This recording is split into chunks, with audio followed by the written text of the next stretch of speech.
now, the Bears are hiring Dennis Allen as their defensive coordinator. Let's talk about this because obviously former head coach, didn't work out for him in New Orleans, but this is a guy with a lot of experience, David Haugh, and I think it's a great hire. This is a smart hire because he can take command of that defense, and I think Ben Johnson can trust him to do so. Now, they haven't worked together. I'm not even sure they have met as of yet. Dan Campbell is the connector there. That's what you feel good about because Dennis Allen comes with a good track record. 4 of his last 5 defenses in New Orleans, I think, were top 10 defenses in terms of scoring. He's going to bring a conventional 4-3 scheme. That's good news for Montez Sweat.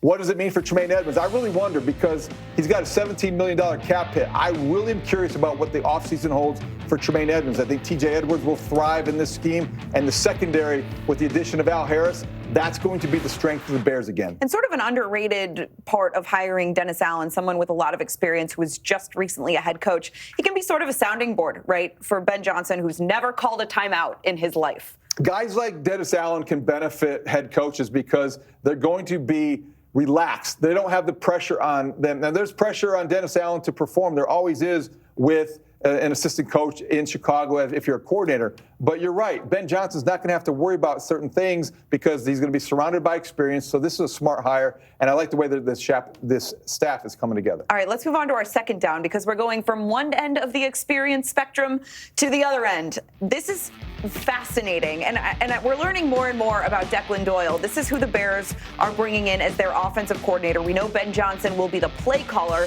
but 28-year-old Declan Doyle will be running the offensive meetings. Ruthie, I really look at this as an investment in potential. Certainly, he's qualified and he's intelligent and he's a prodigy in the coaching profession. 28 years old, though.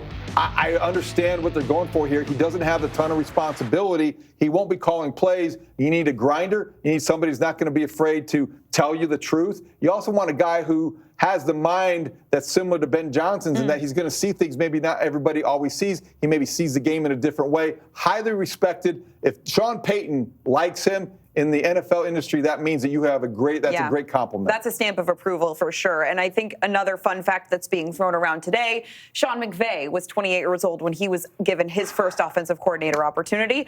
You hope there's a similar trajectory for Declan Doyle. I know. That's a lot of pressure to put on a 28-year-old, not kid, young man, young coach, because not every 28-year-old turns into a guy that's going to win the Super Bowl by the time he's 35. But if Declan Doyle progresses at the rate they want him to progress, this is going to be a really smart addition again. I love the way Ben Johnson is seeking out a variety of types in terms of his coaching staff. Veteran guys like Dennis Allen, new guys like Declan Doyle, ex-players we'll get to later. This is a really smart approach to kind of putting your staff together. All the lower level assistants also sort of starting to take shape. We do know that JT Barrett, former Ohio State quarterback, is going to be the Bears quarterbacks coach. That's something we'll get into later on in our show. That's exciting for a lot of people, and I think it's a great addition to the offensive staff as well. We'll get to that a little bit later.